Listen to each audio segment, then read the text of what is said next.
Folks, we'll get, let's see. Hello? Okay. We'll get started here in just a moment. As most of you have already seen, we do have a sign-up sheet down front. We've still got people trickling in and got a few more committee members coming in the next minute or so. So if you'll give us just a moment.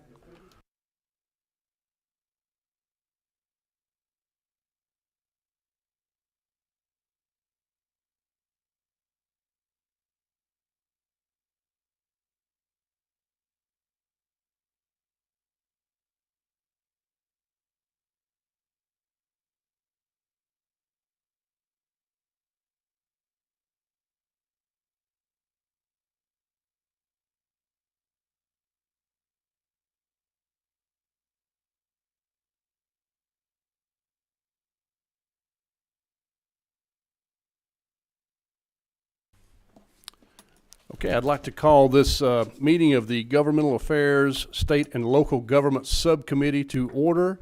I'll ask Chairman Lumsden, would you open us in a word of prayer, please, sir? What number are you there? 24. Gotcha. If you would, bow with me, please. Our dear Heavenly Father, we thank you for this day. We thank you for your love and your goodness to us, for watching over us and caring for us and giving us the opportunity to be here to serve our communities in this capacity. We pray that you would give us your wisdom, give us your guidance, and help us to know what your will is and then have the will to do it. For we pray it in Jesus' name, for his sake. Amen. Thank you, Mr. Chairman. All right, we're going to get started now. We're going to start with Senate Bill 116. We'll ask Chairman Watson if he'll come to the front. You're welcome to use the table or the podium, either one. I'm comfortable wherever you want me to be, Mr. Okay, Chairman. sir. Thank you. Go ahead and proceed. Thank you. So Senate Bill 116 is a bill that allows cities through the state of Georgia to contract for 20 years. Right now they're limited to 5 years with a renewal, and we narrowed this legislation down to make it only related to basically sports facilities or recreational facilities, arenas, sports fields, stadiums, and things like that. That's really all it does. The history is that we have two facilities in the city of Savannah that would like to expand it. It's basically a leaseholder improvement, and the Grayson Stadium, where Savannah Bananas are, and please don't ask me for a ticket because I have no swag related to that at all, but Savannah Bananas want to improve the facility, and according to their folks, or Jesse Cole, he would like a 1,000-year lease, but I don't think that's quite reasonable. So we've been asked to move it to 20 years. The city would like to do that. And also our new in-market arena, which is wholly owned by the city, Oakview, who is actually here today and would be happy to testify if you would like for them to. They would also like to do leaseholder improvements, i.e. Maybe put more seats in the arena itself, and allow them to better serve our, I was about to say patients, I'm sorry, but clients, I guess is a better way of saying that. Would allow them to do that. And of course, if you do a leaseholder improvement, you don't want you'd like a contract that would allow you to have more than 5 years to at least recoup what you have invested in it. And that's it, basically. I'm happy to answer any questions and have Oakview testify, but they're agreeable to whatever you would like, Mr. Chairman. Okay, thank you, sir. First of all, do you have a House sponsor for the bill? I think we talked about it. I guess Chairman LaHood and I have discussed that. I was carrying some for him, and he's nodding his head, so there we are. Okay, do we have any questions on the part of the committee? We have one. I'll recognize Chairwoman Taylor. At the appropriate time, I'd like to make a motion. Okay. Okay, just hold that for just one moment. We do have a someone signed up to speak to the bill. So that's Mr. Higgins with Oakview. Yes, sir, and, okay. And Monty Jones is here too. Mr. Higgins is with the, why don't you come up? Yeah, Mr. Higgins, if you'd like And, to, you're welcome to come up to the table or the podium, either one. Just come up to the table and y'all can share the mic there if that's okay. So, and Mr. Jones, why don't you come up too? And so let me just introduce these with the Oakview Group, which is the folks that manage and market the arena. So the arena, the in-market arena, is new to Savannah. I went to the opening, I guess it was a year ago. And Mr. Higgins is with the Oakview Group, and Mr. Jones has actually been in Savannah for 3.5 years. So he's been there for the arena from ground up. So we'll be happy to let them speak. Mr. Chairman, thanks for the time. I'll gladly answer any questions, but the arena's been so successful that we need to put more seats in to make sure it's successful for a long term. And in order to do so, we need the ability to extend our contract with the city of Savannah longer than the 5+5 term. So that's why we're here. Okay, thank you. Did you want anything to add? Nothing Okay, to add. just a thumbs up, huh? Okay. Yes, thank you. Thank you very much. All right. Seeing no questions or comments on the part of the committee, I will entertain that motion now. Okay. We have a motion and a second. Any discussion on the part of the committee? Seeing none, all in favor say aye. Aye. Any opposed? Motion carries. Thank you. Thank you.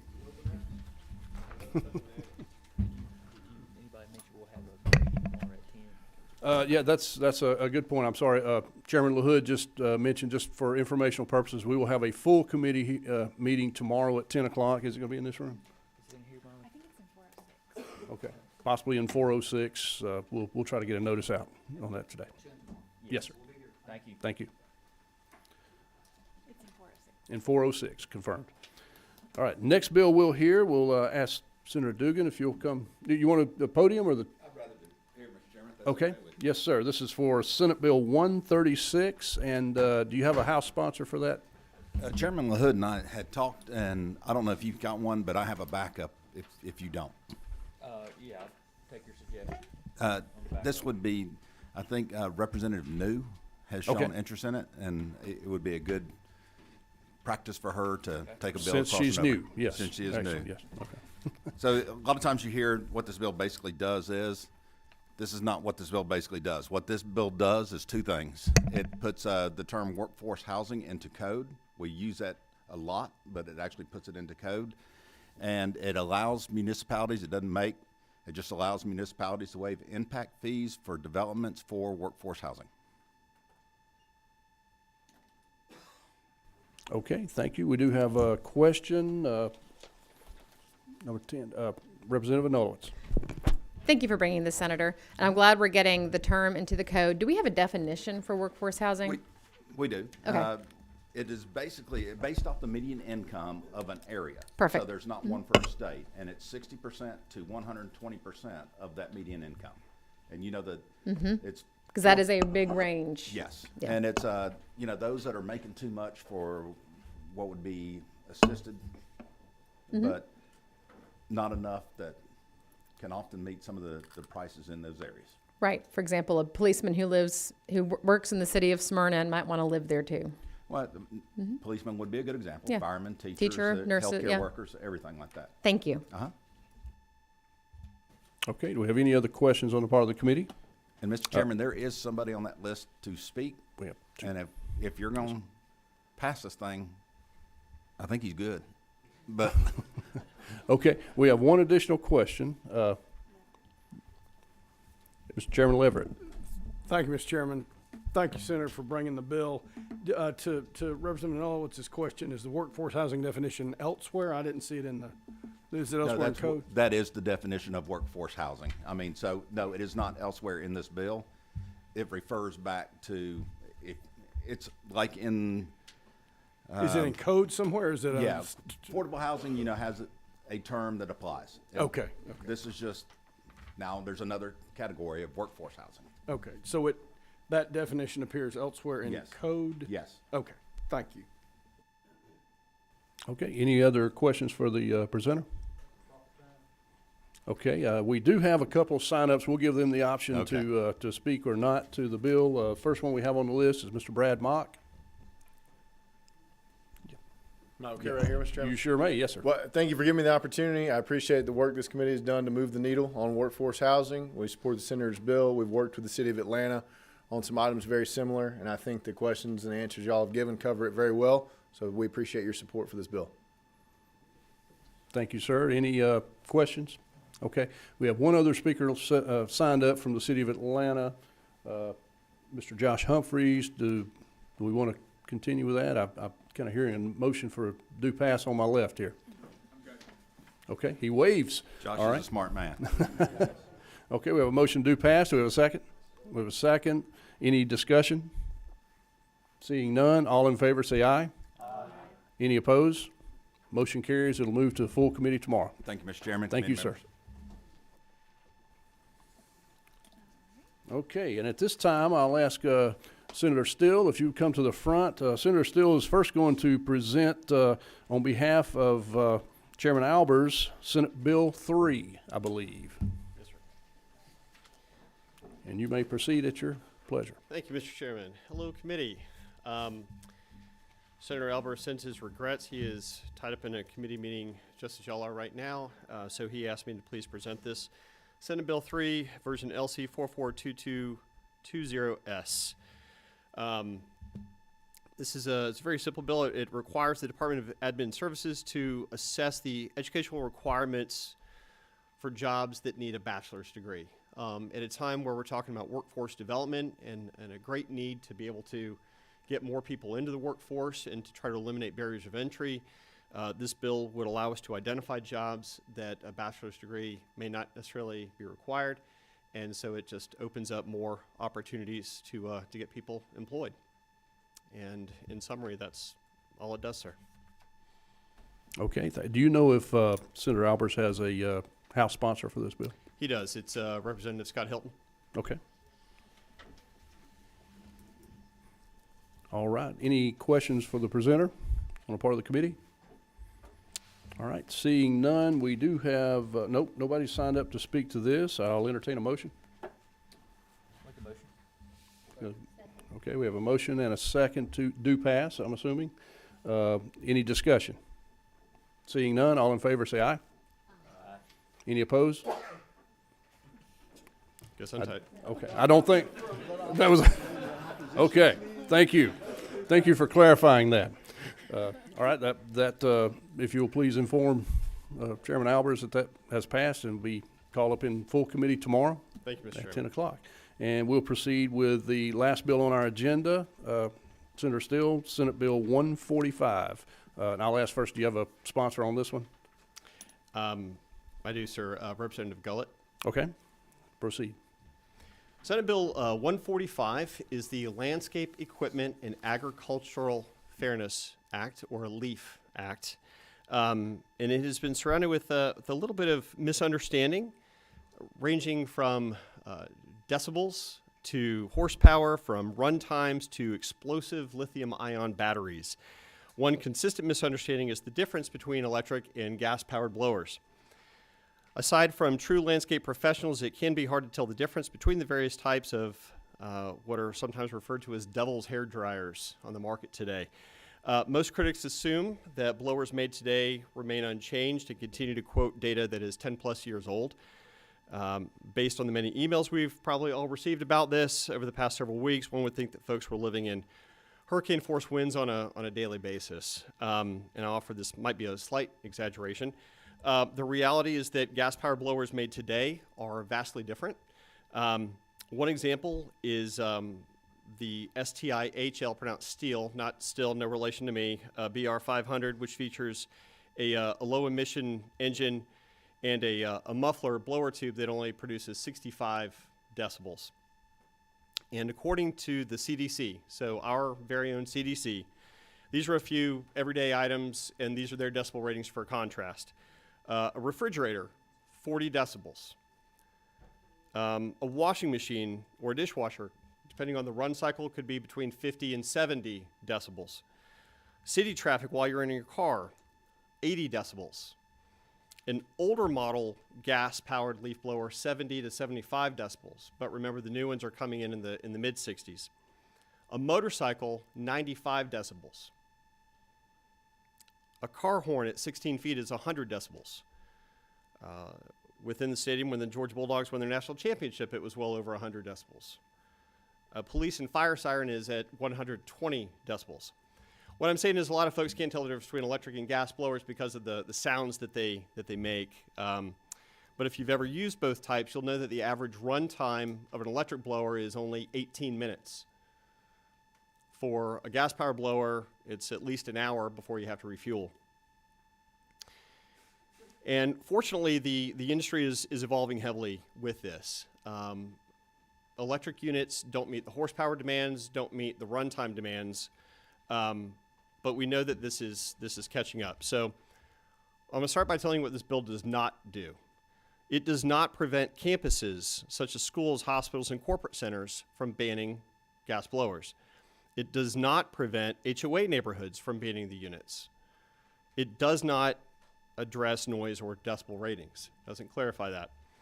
What the bill does do is it prevents entire cities, entire counties from having a full ban on gas-powered leaf blowers because the technology is not comparable. This bill does have, and this is very important, it has a sunset clause that we put in by addendum. A bipartisan amendment of 8.5 years so that this bill will stand repealed on June 30th, 2031. And it was done so in conjunction with the Democratic senator from the 42nd District, whose constituents have been the most vocal about this bill. So one day we hope that electric blowers will meet the needs of both professionals and civilians, and that two-cycle gas engine blowers will become a thing of the past. But until then, I ask your favorable support of SB 145 so that we can continue to keep Georgia beautiful. I know we've probably got a few people signed up to speak on this, and also with me today is Brian Toller from the Urban Ag Council, and he can answer any questions on a more technical nature if need be. So with that, Mr. Chairman, any questions? Or? Thank you, sir. We do have one question at this moment. Representative Nolowitz. Thank you. Something caught my eye in line 16, talking about how the prudent regulation of gasoline-powered leaf blowers is crucial to the welfare of Georgia's economy. That's a strong statement. Not even HB 189 talked about how anything was crucial to the economy. It's pretty strong language, right? Like what? Where did that come from? Where did that language come from? Came from every single unanimous business that works in professional landscape cannot do so with electric. So as it relates to their section of the Georgia economy, if anyone uses a professional landscape company at your home or your place of business, they can't work with electric blowers. And so it is crucial to their survival. To their survival, but to Georgia's economy, that's an unusual statement, and it caught my eye. Fair enough. Okay, Representative Thomas. So this whole bill basically just says nobody can preempt the use of gasoline-powered blowers. Yes, sir. That's the crux of this whole bill. It is. Correct? Yes. Okay. I'll save that for a little bit later, but I just want to make sure that I understood it right. And I would add to that as a secondary answer to it, ACCG and GMA have taken a neutral position on this, and so they've not opposed any part of this as part of that preemption. One more question. So is the complaint that this thing is addressing have to do with noise? Is that what I'm hearing? I mean, what? Some people have brought noise. Some people have brought air quality. Some people have brought impacting mental health. These are all objections that we've heard over the past couple of years with it. Is this something that we're seeing a problem where municipalities are coming in and telling people they can't use gas-powered blowers? Yes, it is. Okay. All right. Thank you. Okay, Representative Oliver. I'm also interested in the language on line 18 and line 21. the industry, this is a bill supported by the landscape industry, is that correct? Yes, heavily. And the industry is sensitive to cost, and the industry is concerned about potential confusing, varying regulations. Why would regulations of leaf blowers be confusing if Decatur and Brookhaven have different definitions? Why is that unusually confusing from the industry's perspective? I could answer it a couple different ways, and I know that Mr. Toller could be, much more specific with anecdotal evidence to that. But what I would say is, in my experience, so I own a construction company. I don't have anything to do with landscaping, but when we work in and around backyards and we see people using this, there are always confusion over noise ordinances. What time can you start? What time can you end? Does this street allow a leaf blower? Does this street require a rake?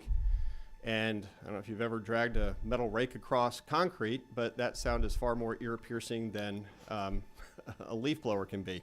So I think that the point about sensitivity to cost and regulation is that we're trying to be consistent more than anything else. The noise ordinances are inconsistent. I have several cities, and they're all inconsistent, but I don't find that confusing. And I'm just curious about why the industry is confused. Are there any cities or counties in Georgia that have imposed some limitation on leaf blowers? They have tried. What does but that mean? It means that they have been discussing it, and it's come up several times in the last 2 years. Has anybody had a vote up or down? I don't believe it's gotten that far. So it's probably a premature discussion then you're bringing to us.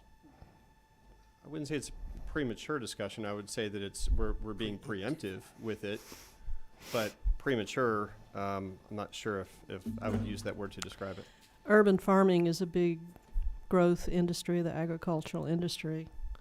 But I don't think urban farming is in any way similar to urban lawn service. Do you agree or disagree with that? In this reference, it's referring to agriculture as, I think, more in the Urban Ag Council represents more of the landscape professional side of it. So in terms of terms, I don't think we're talking about farmland and growing tomatoes in one's backyard. Line 16 and through 23 all relate basically to the concerns of the landscaping industry. Is that a fair statement? They are, but I know quite a few people across Metro Atlanta that if they have large lots, they're also using gas-powered leaf blowers in their personal residence. Thank you. Okay, Representative Saines. Senator Still, in terms of the municipalities that have had discussions on banning, just for sake of clarification, there are municipalities in the state who've had on record discussions on the possibility of banning these devices? Yes. Could you give an idea on which ones or how many? Morningside, Decatur are probably the two primaries. There may be some folks here signed up to speak from other communities, but I know those two specifically. As a community. Would you say if there are cities who are on official record for the idea of banning legal pads or notaries, you think we'd have a couple attorneys who would probably want a preemption clause for the state to make sure that their industry were to stay safe? I think if enough people were filing complaints about attorneys' use of legal pads, that may become an issue. Wouldn't see it as premature at that point.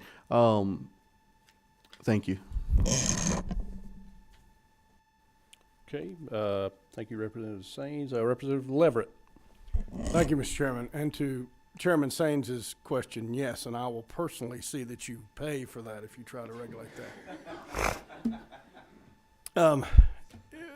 Thank you for your testimony. I want to make sure I understand. As I read the bill, you're not prohibiting any jurisdiction from regulating a gasoline-powered leaf blower as long as it does the same thing with other types of leaf blowers. Is that correct? If electric met the demands of gas, then yes. And so that's why we put a sunset clause on this, so that we're incentivizing the industry from a manufacturing standpoint to accelerate the development of electric to try to catch up so that the performance can be equal. But I don't see that condition in here. It just seems to me it says that any local, basically if you're trying to regulate use or sale, or if you're trying to impose an additional tax, you can't create differing standards to distinguish gasoline-powered leaf blowers from any other gasoline-powered electric or similar equipment or any other type of leaf blower. So as I read this, you're not saying that a municipality can't regulate it or can't prohibit it, but they just can't differentiate between gas-powered leaf blowers and other kinds of leaf blowers. That's correct. Okay. So, and I guess from the industry's perspective, if I had a landscape company in Elberton, I might be doing mostly things in Elberton because I got to drive 20 or 30 minutes to get to another municipality. But in the Atlanta area, you can go from one jurisdiction to another, depending on traffic, much quicker. And so I guess the concern is it's difficult for a guy running a landscape company to keep up with every jurisdiction's restrictions as he goes from one block to the next potentially. And so that's sort of the evil or that's trying to be dealt with here. You're trying to ensure at least as to the differentiation, a more uniform standard across jurisdictions. You described it perfectly. Thank you. But you are allowing them to apply they can have different noise ordinances, and you understand that still has to be addressed. Yes, sir. So an anecdote to support what you're saying is Georgia Tech just purchased $100,000 worth of electric leaf blowers because when they're working near buildings, the campus said we want to be able to use electric. But across the wide open lawns, the electric blowers can't do the job. So they have to use gas. So they use a combination of the two types of technology to make sure that they can still move the leaves where they need to go. They have to keep the landscape clean and tight for safety, but also for appearance sake. And so because the technology is not there with electric, and they're going to continue to invest in electric, but they made it very clear that, you know, when they're blowing near the side of a building, when students are in there, they're going to, go with the lower. And so this bill allows for that. It encourages that. But it just says that you have to be able to, the company that's doing the work has to be able to make the decision on the best equipment to be able to do their job on that given day. So and one last follow-up, Mr. Chairman. So it sounds like the industry is in effect saying we can deal with some differentiation in, when we can run these things if there's a time restriction, but we just don't want you to go so far as to start differentiating between the kind of thing that's powering the leaf blower. Yes, sir, that's exactly correct. Okay. Thank you.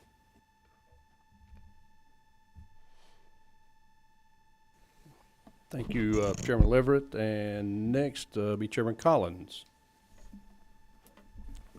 Thank you for bringing this piece of legislation. I own 5 different blowers because I have a funeral home and I live above my funeral home, and I have a parking lot, and I have trees because I love trees. I love the natural canopy, but every fall the leaves fall, and I'm stuck dealing with leaves.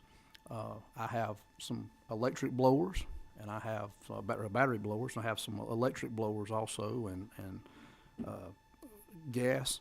So, I appreciate both sides of this argument, but at the end of the day, the technology is just not there with the electric blower to be able to do what needs to be done.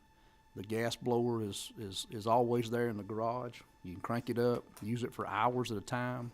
The leaf blower that I spent more money on the battery-powered leaf blower than I did the gasoline, and it's good for about 15 minutes.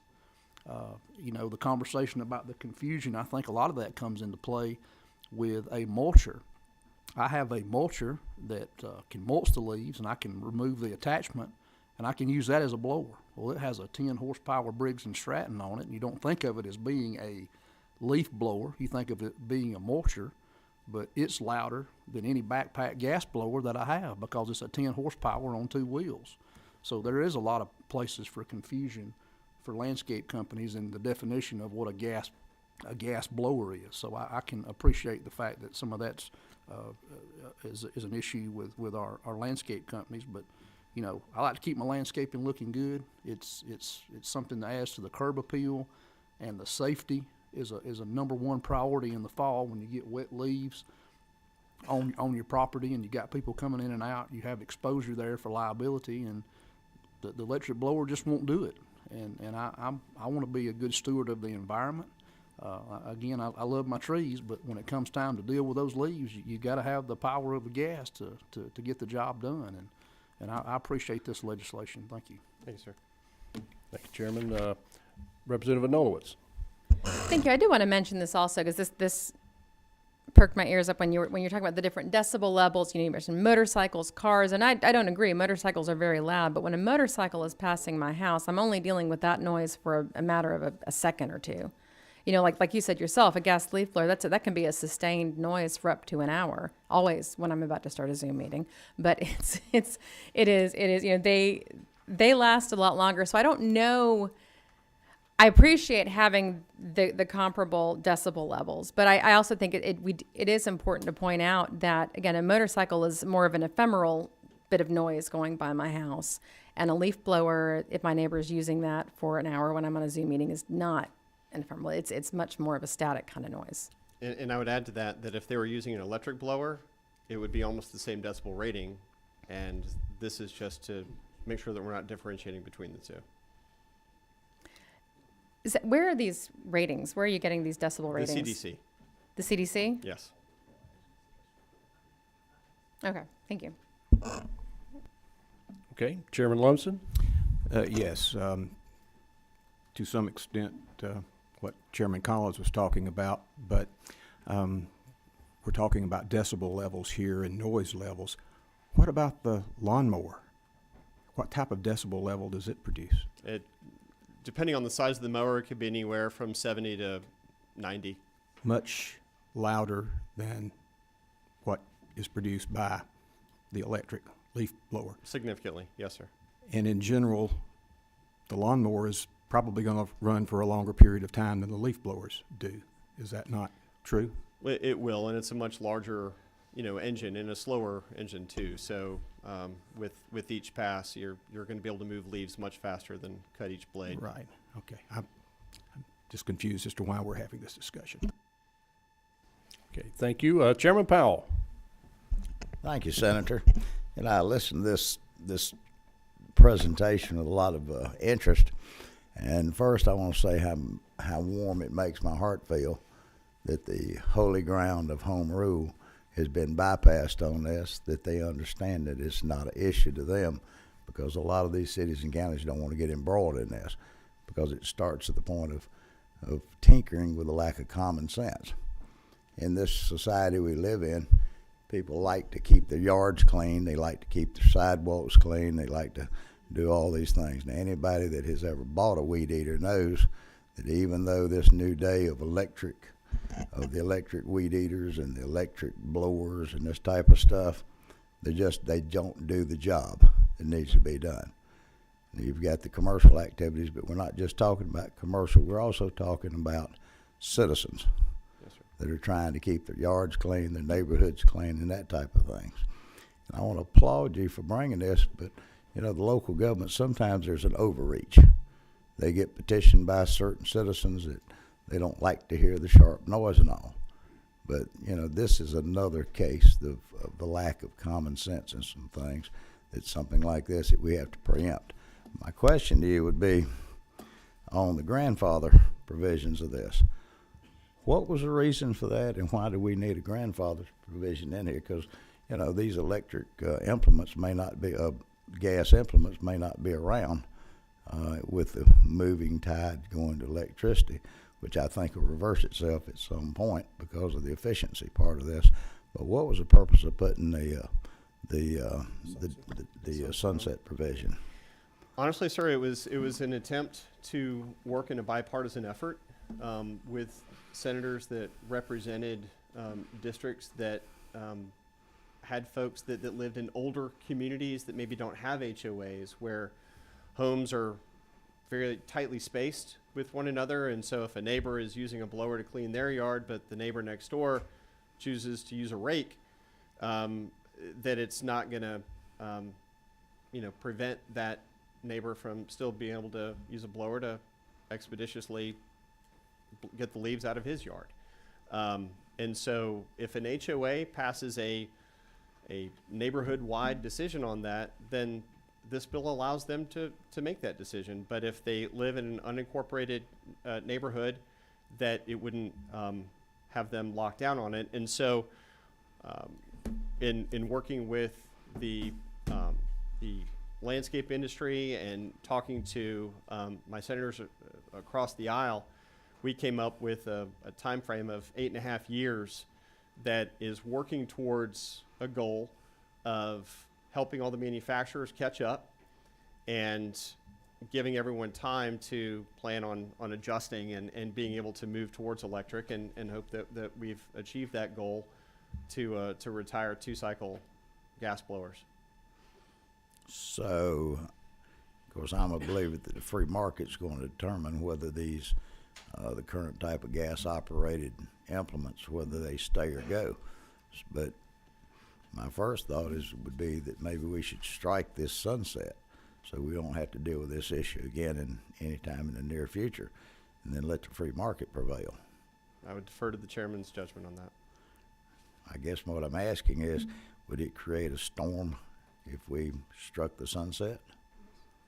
I think in some communities it may raise some eyebrows. The initial version did not have the sunset clause. We added that really as a good faith effort.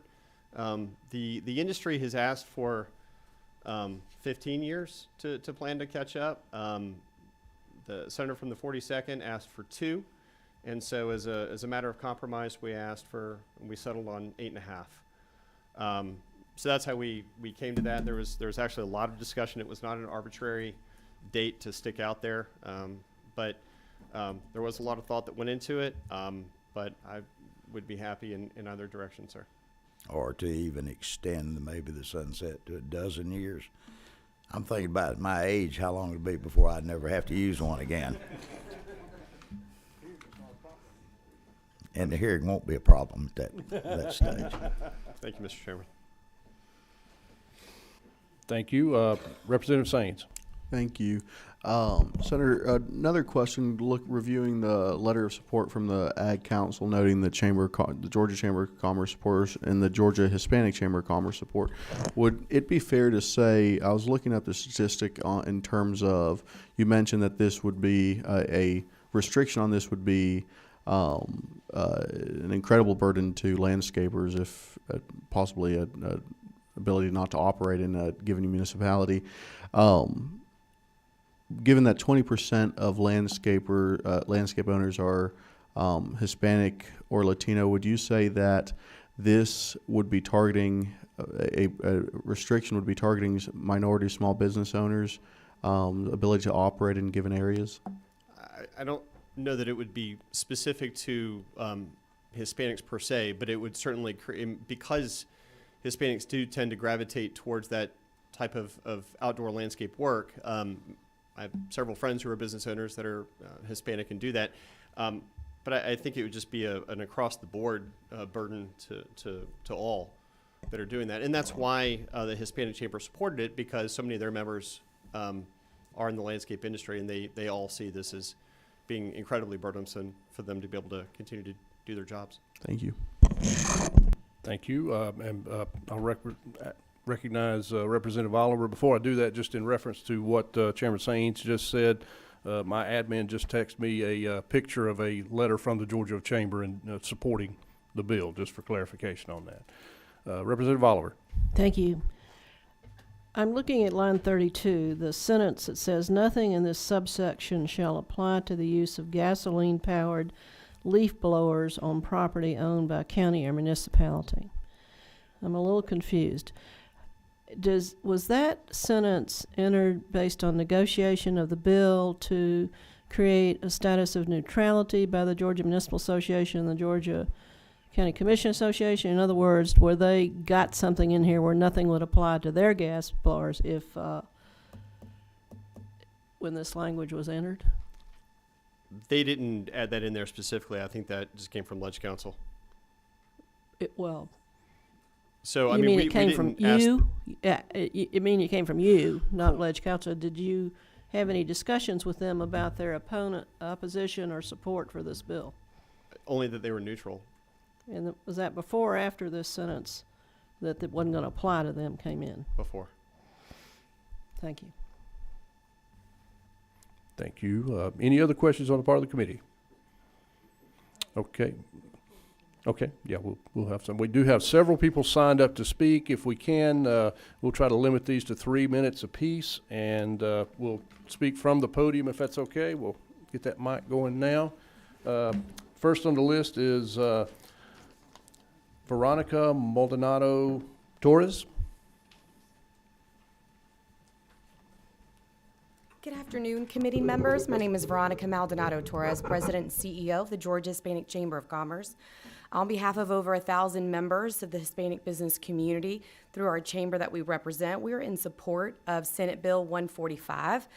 Most of the landscaping businesses across the state are owned by Hispanic businesses and other minority individuals and businesses. Many of them are small businesses with 10 or less employees. In a recent national survey, switching over from gas to battery-powered landscape equipment for a business can cost on average of 30% more than the current operating cost for equipment and labor, with many of the initial buying costs doubling for battery-powered equipment than gas-powered equipment. So we're supportive of the efforts to ensure that businesses in our state have the ability to make operating decisions based off what products will be most effective for the day-to-day operations of their business. Thank you so much for your time.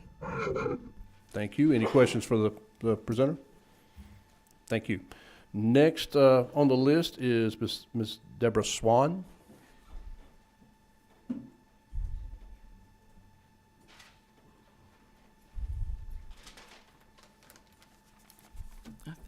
I forgot my glasses. Hello. Thank you for the opportunity to speak to you. I was going to stand here and scream for 3 minutes, but that would not begin to illustrate the sound of gas leaf blowers. It might even get on your nerves. Speaking of being incredibly stressed out, are you aware that gas leaf blowers' low-frequency noise travels about 800 feet from the source and penetrates walls and buildings far more than high-pitched sounds? Electric engines operate at higher frequencies, which is why they are significantly less noisy than gas-powered blowers. Therefore, why would you want to put gas leaf blower laws alongside with electric leaf blowers? They're totally two different things.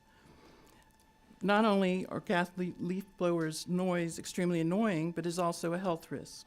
Prolonged and repeated exposure to sound levels above 85 decibels, which are common with backpack-style leaf blowers, can cause permanent hearing loss. As you know, most gas leaf blowers used in the United States are powered with inefficient two-stroke engines housed in lightweight metal that offers little sound insulation and run at 3 times the speed of an automobile engine, which is 9,000 RPM, producing a loud, monotonous sound. Many people describe the sound as intolerable. I am one of them. I simply want to be able to sit on my porch and enjoy the weather. I am not able to do that because I have neighbors all around, and their landscaping crews, they're probably not there a lot of the time, but their landscaping crews are there. I can rarely even go outside in my yard. And I did purchase a noise meter, and I do often get 85 decibels for hours on end. And the gentleman was talking about, oh, a horn is this loud, and like you said, a motorcycle is this loud. But that's quick. Would you like to sit in front of a horn for 2 hours straight while you're just trying to, listen to birds? It's impossible. Okay. Multiple studies have found a correlation between exposure to ambient noise over 55 decibels with hearing loss and tinnitus and non-auditory effects such as reduced cognitive performance and mental health, sleep disruption, ischemic heart disease, myocardial infarction, and hypertension. Low-frequency sound components are considered to have more severe adverse health effects compared with higher frequency components. Adverse effects with low-frequency components may occur as low as 30 decibels. Vulnerable populations include workers, children, the elderly, the sick, those who work from home, and those who have overnight shifts who are trying to sleep during the day. So why would you want to tie gas leaf blower laws to electric leaf blowers? They produce different types of noise. And even lawnmowers, it's a different engine. It's not that that drives you insane after, a minute or two. Anyway, I looked up the prices and power ratings of various gas and electric leaf blowers.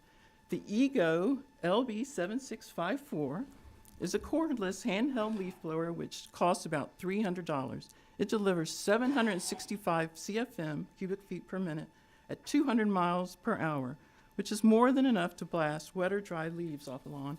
And they do last a good hour. You do have to change out the batteries, but they're very lightweight. They don't,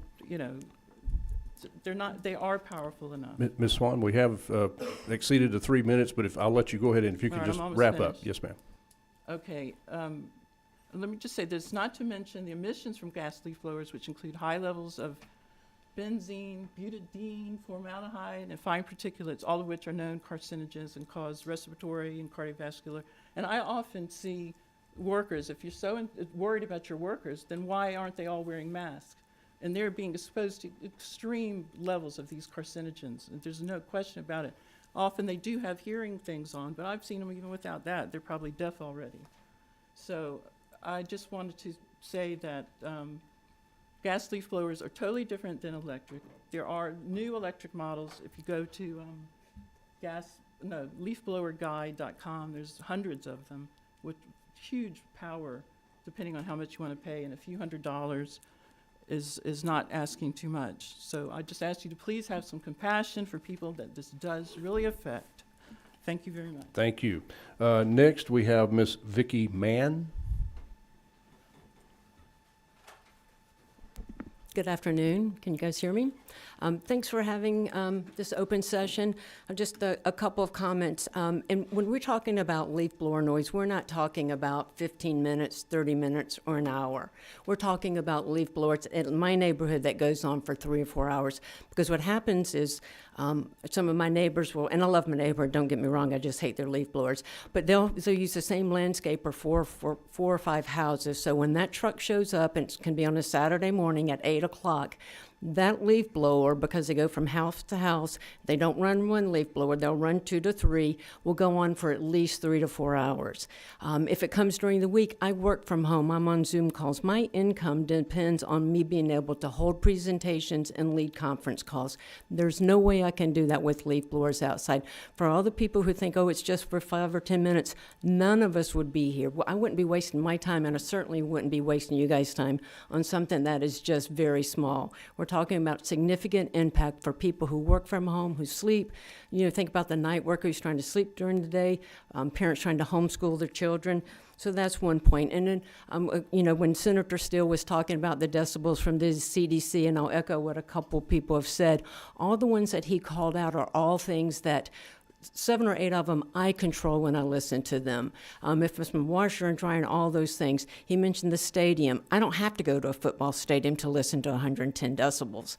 So it's very different when what's happening in my home as a homeowner, as someone paying property taxes, I'm impacted by what's going on. And again, it's not for if it was 5 or 10 minutes or even 2 hours a day, but we're talking 3 and 4 hours. A couple other points. I just want to say I'm not trying to take a landscaper's job. I'm a capitalist. I believe in jobs. I believe in free markets. I just want that landscaper to do the job differently. Electric is here. For the people who say that there's no landscapers doing electric, there are. We have companies that are doing all electric and have a very successful business. The technology is here. I find that Governor Kemp, he's got this latest focus on, electrify the mobility or cost. Cars can do it. We're there with electric. Why aren't we embracing this like we are with electric batteries for cars? We should be a leader in this and not be and pushing back. And let's see. A couple of the cities, no city has talked about banning leaf blowers. And I know because I've been working on this issue for 2.5 years. They've had discussions about noise ordinances, but not talks about banning. I think that may be it. Thank you. Thank you. Next is Janine Patel. Sorry. No, that was my handwriting. Thank you so much for letting me speak. So first of all, those of you who live in rural parts of Georgia or have large lots, we're not coming for your blowers. It's just one size does not fit all, and some parts of our great state are much more densely populated with smaller lots.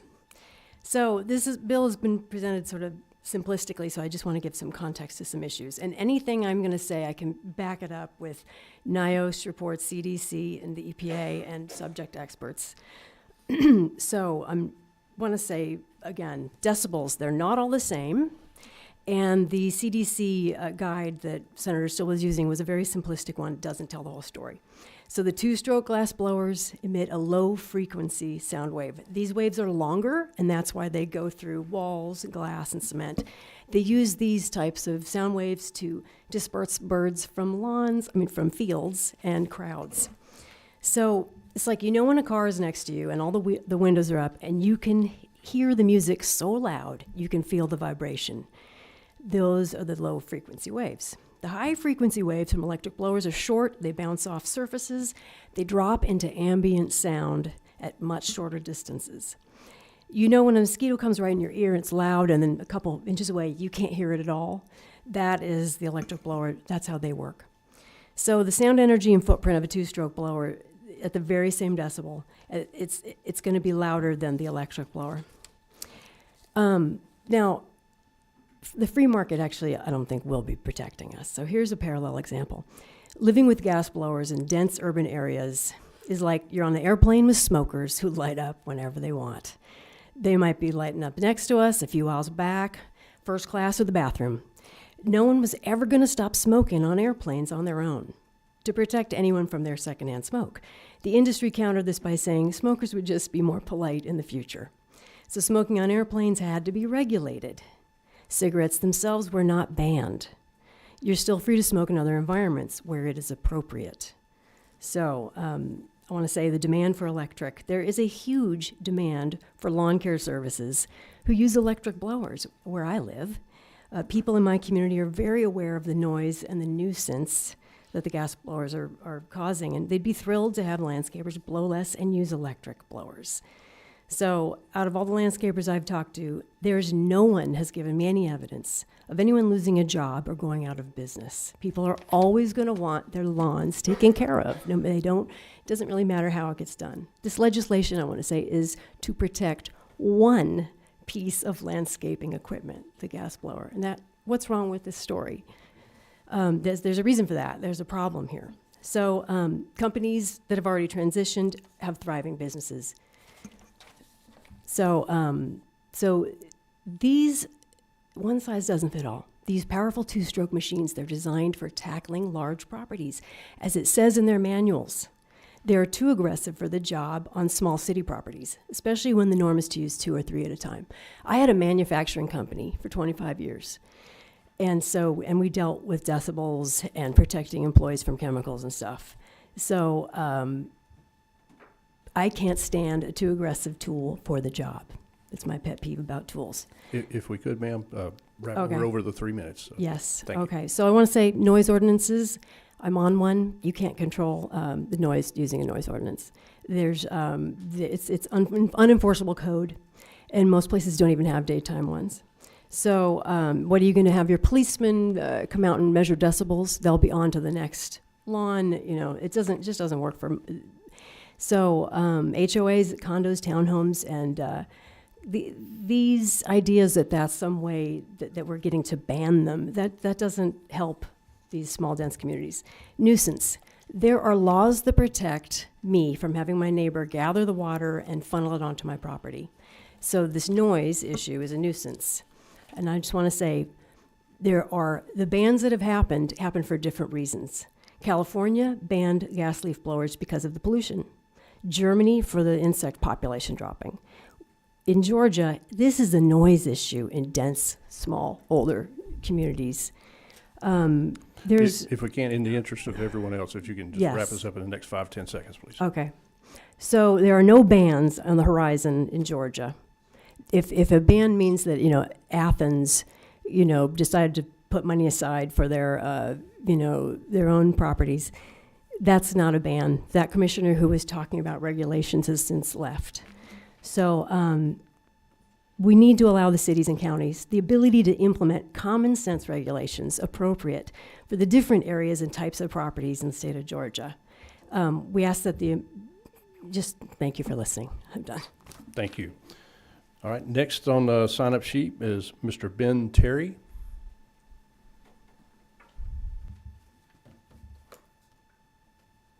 May it please the committee, thank you for this opportunity to speak. My name's Ben Terry. I live in Atlanta. I speak only for myself and my wife, but I know that there are hundreds of thousands of homeowners in Atlanta and Decatur that feel the same way.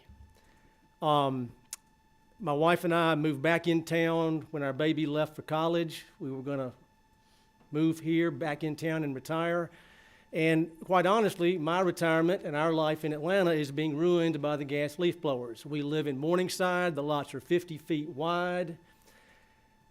And I've heard a lot of talk about high frequency, low frequency. I've heard a lot of talk about decibels. I want to talk to this committee about the ear test. And I can tell you that the gas leaf blowers do not pass the ear test. They are far louder than any mower. My wife and I do not even notice the mowers, the edgers, the trimmers. The only thing we notice is the gas-powered leaf blowers, and they're going 3 at a time, and they are ruining our quality of life. Everything you've heard about running 3 at a time is true. We can't use our deck, we can't use our patio, we can't schedule any outdoor event because, guaranteed there will be 3 on one side and 3 down, 2 lots down, running the gas blowers. This bill is addressing a hardship that does not exist. In every place where gas leaf blowers have been regulated, there's been a 2 or 3 year phase-in. Nobody is going to do anything that's effective the next day. Respectfully, this bill is the tail wagging the dog. I am begging you not to allow it. The question before this committee is one thing and one thing only. Will you let someone ruin the quality of life for individual Georgians for the sake of a tiny sliver of profit margin? That's what this bill is about. Somebody is asking you to help them make an extra buck at the expense of hundreds of thousands of Georgia citizens. Please do not let this go to the floor in its present form. I'd like to address very briefly a couple of things that have been mentioned to this point. There's been talk about this mythical new gas-powered leaf blower that's super, super quiet. Well, it's mythical because nobody's buying it and nobody's using it. I can personally attest to that because they are loud. The ones that are being used are loud. Popular Mechanics, October issue. Backpack battery-powered leaf blower, 70 minutes on one battery charge. I'm concerned about Hispanic owners of these companies, but they will be on a level playing field no matter what a locality does. By observation, I can see that a lot of the employees of the large companies providing lawn service are Hispanic. My concern for our Hispanic community is not the concern that their Chamber of Commerce has presented. My concern would be about a generation of Hispanic citizens in Georgia with hearing loss and chronic disease from inhaling these fumes. Because it's not 70 decibels for them, it's 100 decibels and over, and I see them all the time. Their employers do not require them to use hearing protection. Mr. Terry, if we're over the 3 minutes. Yes. Yes, sir. One final point. I got a quote from my yard, all battery powered, great price. They're out there, they're doing it. And I don't think Georgians are any more confused or prone to confusion than lawn service companies in other jurisdictions. If they can do it, Georgians can do it. Thank you so much for your time. Thank you, sir. The last speaker we have signed up on the list is Mr. Brian Toller.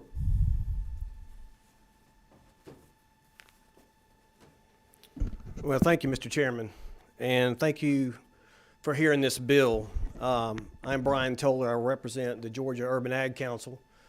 The Executive Director, Mary Kay Woodworth, was unable to be here today, but she did provide a letter that each of you should have received that just outlines our interest in the bill. Some of those concerns have been expressed. Thank you, Senator Still, for presenting the bill and covering those concerns.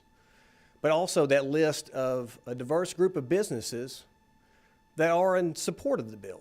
So this isn't just about one particular interest. It includes not only the Hispanic Chamber and the Georgia Chamber, which of course are broad in scope, but also the Georgia Agribusiness Council, the Georgia Farm Bureau, the National Association of Landscape Professionals, and on and on.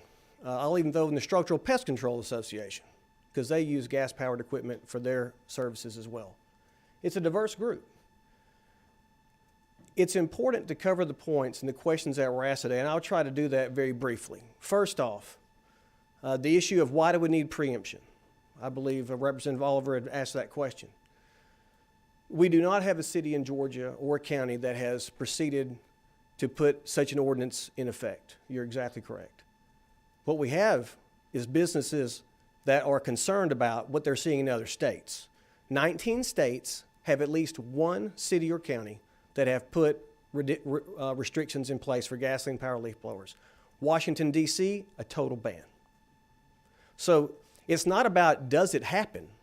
We know it happens. The city of Dallas, Texas, is reviewing an ordinance right now to do the very same thing. We want to keep that from happening in Georgia. Now, the state of Georgia already has several preemptions in place for agriculture alone, and not to mention other groups. We have a preemption for fertilizer use, for pesticide use, outdoor water use, and genetically modified crop plantings. You cannot do that. You can't prohibit those. Any city or county cannot do that. It has to be state. Let me also address the issue of technology. It was brought up. Senator Steele made a great point. We've been working with the National Association of Landscape Professionals to find out when this equipment will be able to replace gasoline-powered equipment. The simple answer is they don't know. The technology for the equipment is coming on strong. It's the battery that's the problem. It's the life of the battery. You cannot have a battery that runs 70 minutes or 18 minutes, which is more realistic in our experience. And do you keep a truckload of those? How do you do that? You can't charge them on the go. So it's a challenge of the practical aspect of it. Now, Mr. Terry, I believe was his last name, I appreciate what he said. He's exactly right. There are businesses out there that are doing all electric. They can charge a premium for it. They focus on where their interests are, and people are willing to pay a premium. Good for them. That's the marketplace. We love it when the marketplace works, and we're for that. No one is putting down battery equipment. The technology is coming on strong for that equipment. I have battery and I have gasoline. Depends on what I'm doing, which one I use. A lot of folks are that way. But the reality is it's just not here yet. And we want to protect those businesses that unfortunately 19 other states have seen their businesses not protected in some city or counties around their state. Those businesses that are on that list are important to our economy. This is an important issue for the landscape economy. It's important to landowners. And I appreciate your time to hear those points. Thank you, Mr. Chairman. Thank you, Mr. Toller. All right, are there any questions on the part of the committee for any of the presenters? Okay, at this time, we would entertain a motion. Okay, we have a motion and a second. Do pass. Any discussion? Representative Anolowitz? Thank you. Senator, this bill has taken me on a walk down memory lane, and the destination, which some of y'all will remember, is 2015 SB 139. The plastic bag ban is what I called it. I actually came and testified against it on the other side of that bar right there. Now I'm on this side of it, which is great. The parking's a lot better. But that was a bill, and it's fascinating. So Representative Oliver was asking about the language, and I went back and I reread that bill because I haven't revisited it since 2015. The language is identical. It's almost like it was used as like a Mad Lib for local preemption. And it's really something, because at that time I was like, okay, are we going to erode local control over something as banal as a plastic bag? That's actually a direct quote. I said that to someone. And that bill did end up dying on the floor. It was defeated. Got to the floor, was defeated because, again, it was like nobody was trying. There were two cities that had talked about it. The city of Tybee Island was spending $100,000 a year in taxpayer money cleaning plastic bags off their beaches, and so they were like, we maybe should not have these things because it's not fiscally sound to continue allowing these things. We're spending this much money cleaning them up. But yeah, this bill is identical to that. And so just as I wasn't convinced then back in 2015, I am not convinced that we need a local preemption for this. I know that ACCG and GMA are neutral. They were not in 2015. But you know, the context is always different. But I don't think I'm going to be able to support this for this reason, because it is a local preemption. It is something that no city is actually trying to do. And, you know, Washington, D.C., I don't think is comparable to Georgia for many reasons. But I wanted to point out this struck that little ping in my brain. I was like, oh, yeah, plastic bag ban, 2015, pulled it up. I'm like, it's the exact same bill.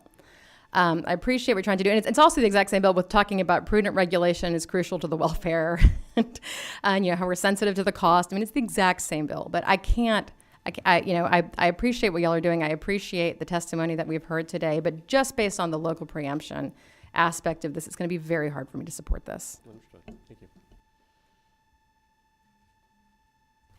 Okay, Chairman Powell. Thank you, Mr. Chairman. I've got a possible amendment, but I want to first ask the author of the bill. I understand what you're doing. I don't have a problem. I like what you're doing, and I appreciate you bringing this forth. Because a lot of times what we do in here is we do preemptions to stop major issues before they occur. And we understand how local government works, and we understand that how locals can reach out to their local officials, and they'll do whatever they think sometimes to gather them, and I appreciate the bill. My question to you is, if I make an amendment on that sunset, either to extend it or to abolish it, what do you think will be the spirit of your house? Because I don't want to do anything that would be destructive to this bill. I believe that my chamber would be very happy with that. They would be happy with it to put an amendment to change the sunset date? Yes, sir. I would say that also because the senator that suggested and co-signed the amendment with me on our floor then voted against it anyway. So it didn't really move any hearts or minds with the amendment on the sunset. So to either strike the sunset or to extend it would make any difference then? No, sir, it would not. Well, thank you very much. You made mine easier. Mr. Chairman, I'd like to be recognized for an amendment.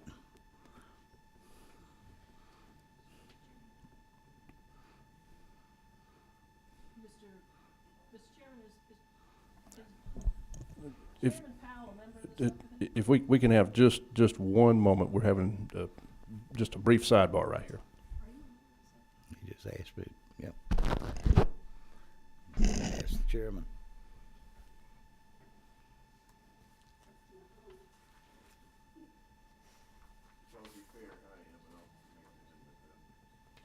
If there's a question. I was going to call the Thomas man that you stole from. Okay, we will, Chairman Powell, if we can, we'll Representative Thomas, you were next on the list anyway. Would Representative Thomas? Thank you very much. I appreciate you bringing this bill. So I live in a subdivision, okay, and we have leaf blowers, and they're gas powered, and they run around, and I have meetings. So I'm not unaware of this issue. I deal with it myself, but I can tell you in the size lots that I have out in south or suburban Georgia, they're probably slightly larger than what you're going to deal with Metro Atlanta. And usually, maybe we're just more efficient out in Cherokee County, but we seem to get in and out in about 20, 25 minutes max. We don't have the same house every day being hit, so this is a once a week typically issue in the peak of summer. So I would say that this, if we're having 3 leaf blowers going and all the properties around at the same time, that just seems a little extreme to me. With that being said, the DB issue, I actually looked it up. I thought, first website I went to, it says, if noise is a big factor, then you don't think about relying on any decibel rating of any leaf blower. Electric leaf blowers are less noisy than gas leaf blowers. The difference, though, is that they're only slightly at best. And I would agree with that because I own an electric leaf blower and it's loud as I'll get out anyway. Now, there's some true debate to the fact of we start talking about frequency ranges. The gasoline engines are powered, they are a little bit less frequency, so it makes sense that it would penetrate through brick or whatever. But again, I think the time frame is negligible. The other part I'd like to talk about is something that I gave a speech in the well. Specifically, I was on the EV study committee with my friend over here, and what I talked about was fuel choice, right? I was a proponent of electric vehicles because I believe that, you know, the consumer should have the choice of what type of fuel they want to use to power their equipment, be it a car or chainsaw or, in this case, leaf blower. And, you know, to me, I'm going to stay very steady to my beliefs that what we need to do is make sure that we set up free market systems that allow for any fuel choice to be available to anyone. And I heard testimony to the statement that I found a lawn maintenance company that only uses electric. That's, once again, that sounds to me to be the choice of someone in that neighborhood. And you know, I recommend that if everyone, maybe they should talk to their neighbors and say, hey guys, let's just get together and choose to only hire people that have electric leaf blowers. But that again is the decision of those people in those localities. So with that being said, I support this bill. I think you've done a good job here. I would like to motion that we strike line 37. And I need a second on that. Okay, we have a motion for an amendment to strike line 37. Do we have a second? Anyone? We have a second. I have a substitute motion, Mr. Chairman. Oh, just one. Okay, we are in a posture for discussion on the first motion. Recognize Chairwoman Oliver. I wish to make a substitute amendment Okay, and what's that motion? that the date on line 37 of June 30th, 2031 be changed to June 30th, 2027. And I'd like to ask the chairman if he has an opinion why leaf blowers should be a partisan issue. Okay, and that's not a question that I have an answer to. Okay. I offer Representative the Oliver. substitute amendment. Okay, we have a motion and a second. Do we have discussion on the Oliver amendment? Chairwoman Taylor, you? No? Okay. Any discussion on that amendment? All right. Then we will take a vote on the amendment to change the date on line 37, the year from 2031 to 2027. All in favor say aye. Aye. Any opposed? Okay, motion fails. Now we're going to back.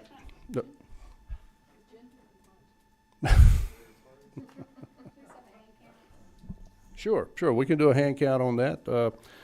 All in favor of the motion to change the date from 2031 to 2027, raise your hand. Nope. Okay.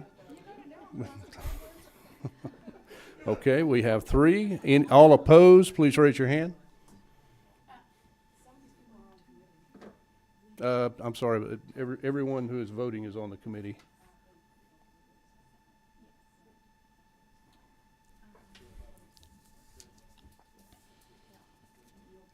Okay, motion fails.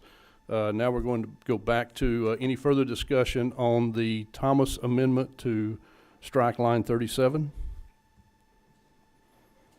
Seeing none, we'll take a vote on that. All in favor of the amendment to strike line 37, say aye. Aye. Any opposed? No. Okay. Would we like to do a hand count? No? Okay. Motion passes. Thank you for your consideration, ma'am. Okay, with that, we're back to the amended bill with the Thomas amendment. Any further discussion? We've had 2 proposed amendments and 1 accepted. Seeing none, we'll take a vote on that bill as amended. All in favor say aye. Aye. Any opposed? No. Okay, motion carries. Bill advances to full committee tomorrow morning at 10 o'clock. Thank you, Mr. Chairman. Thank you. The meeting is adjourned. Thank you.